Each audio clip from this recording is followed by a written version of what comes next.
ভালো হয়ে যাবে, কাঁদিস না মানে, ভালো হয়ে যা শোনা তুই। ভালো হয়ে যাবে, ভালো হয়ে যাবে। কি হয়েছে, কি হয়েছে? এটা ভালো হয়ে যাবে, বাঁচবে তো মা।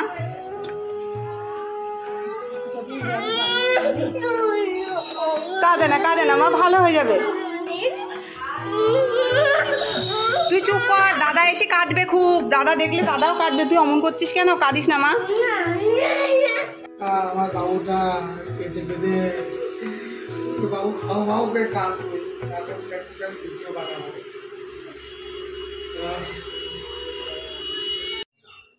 আমাদের টিটো এই যে এখন একটু ঠিক আছে। আমাদের টিটোর পা ভেঙে গেছে কালকে অ্যাক্সিডেন্ট হয়ে।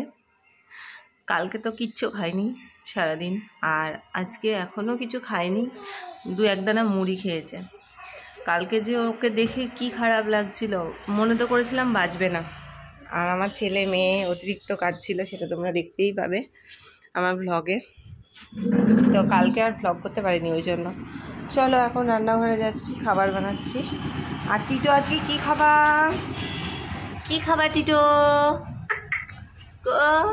কি খাবা? চলো। চুলের অবস্থা দেখো, মাথা আসতে নি। রান্নাঘরে গিয়ে চাটা করে কাজ টাজ গুছিয়ে রেখে এসছি, মানে বাসন টাসন মাজা কমপ্লিট। মা ওদিকে বাবাকে পরিষ্কার করাচ্ছে, আর আমার চায়ের জলটাও ফুটে গেছে।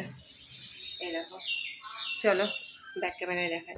তো এই দেখো চায়ের জল ফুটে গেছে, আর আমি তো ইন্ট্রোটা দিতেই ভুলে গেছি। Hello guys, welcome back to my channel Mamata ব্লগে। অনেক স্বাগত আর ভালোবাসা জানিয়ে আজ একটা ব্লগ শুরু করছি। তো আজকের ব্লগটা একটু অন্যরকম দেখছি। আমাদের বিড়ালটা খুব শরীর খারাপ, একটু সুস্থ হয়েছে, ওর আবার অপারেশন হবে, ডাক্তারে এক্সরে করতে বলেছে, এক্সরে করতে নিয়ে গেছে তোমাদের দাদাভাই। আজকে ব্লগটা যেহেতু আজকের, তো আমি যেহেতু আবার ভয়েস দিচ্ছি, তো তোমাদের এই জন্য বলতে পারলাম। চলো চাটা নিয়ে মাকে দিয়ে দিই, মা আজকে সবাইকে চা দেবে। চলো মা, চাটা সবাইকে দিয়ে দাও।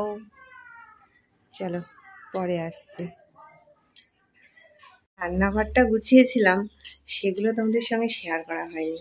টেবিলটা তো আগে বের করে দিয়েছিলাম, আর এখানটায় ছিল বাসনের ঝাঁকা, সেটাও আমি খালি করে দিয়েছি, কারণ প্রচণ্ড নোংরা হয়, কেল্লাই আসে, ইঁদুর। আর বাসনগুলো আমি মেজে উপর করে দিয়েছি চটের উপরে, আর বাসনের ঝাঁকা রেখেছি এখানে, কোটো কাটা এখানে। তো কালকে তো ওরকম একটা ঘটনা ঘটে গেল, তার জন্য আর কিছু শেয়ার করা হয়নি। কালকেই রান্নাঘরটাকে মানে গুছিয়েছি। তো চলো, আমার তো এখন নিজের ভালো লাগছে বেশ, একটু অন্যরকম, আর জায়গাটাও অনেকটা পেয়ে গেছি। চলো পরে আসছি। সকালবেলায় চায়ের সঙ্গে চিড়ে ভেজেছিলাম কালকে, খেতে তো দারুণ লাগে, কিন্তু গ্যাস হলেই মুশকিল। তবু চলো একটু তো খাবোই, তাই না? বসে পড়ি। বাবু পান্টু খেতে আসো, মা চলে আসো। তো সবার চাটা খাওয়ার পরে চলে আসলাম নিচে রান্না করার জন্য। মাছ রান্না করছি, কালকে থেকে টিটু তো কিছু খায়নি, তো মাছটা নেওয়া হয়েছে, ওকে এবার ভাজা করে মাছটা দেবো আর কি, ওরও ভালো হবে। আর মাছের গন্ধ পেলে যদি খাই, শরীরটা তো ভালো নেই ওর। পাটা ভেঙে দিয়েছে। মানুষ এমন অমানুষ হয় আর এমন বেমান হয়, অ্যাক্সিডেন্ট করে বিড়ালটাকে ফেলে রেখে গেছে। যে তুলি বা হচ্ছে কিনা কোনো পশু, এই জায়গায় যদি কোনো মানুষ হতো তাও মানুষ মেরে দিয়ে চলে যাবে, কিন্তু মানে খোঁজ নেবে না সে আদৌ বেঁচে থাকলো কি, তার হসপিটালে নিয়ে যেতে হবে, কারণ তার আগে নিজের পিঠ বাঁচানোটাই আগে এখনকার মানুষদের বেশি। মানে মানুষের থেকে পশুরা অনেক ভালো, সত্যি ভালো, বিশ্বাসযোগ্য। মানুষের তো বিশ্বাসই নেই, মানুষ নিজের পাশে দাঁড়িয়েও আর একটা মানুষকে খুন করে দিতে পারে, মানুষ এরকম। কিন্তু পশুরা নিজেরা বিপদে পড়ে, কিন্তু মালিককে কখনো বিপদে পড়তে দেয় না, এটা একটা সত্যি বাস্তব কথা।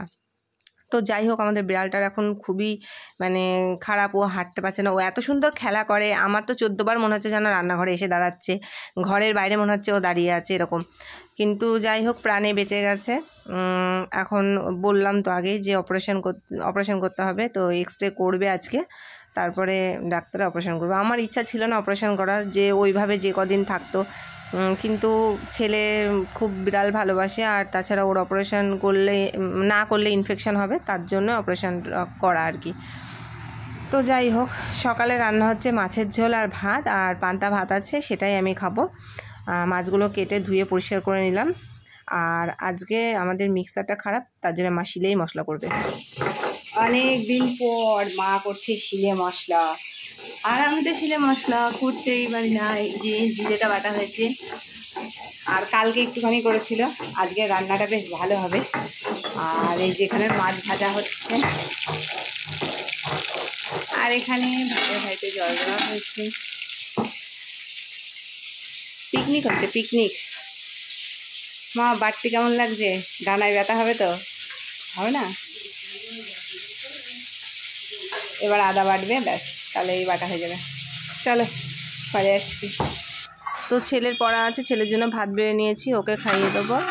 আজকের মতো ভিডিওটা এখানে শেষ করছি। ভিডিওটা যদি ভালো লাগে লাইক শেয়ার কমেন্ট করে দিও।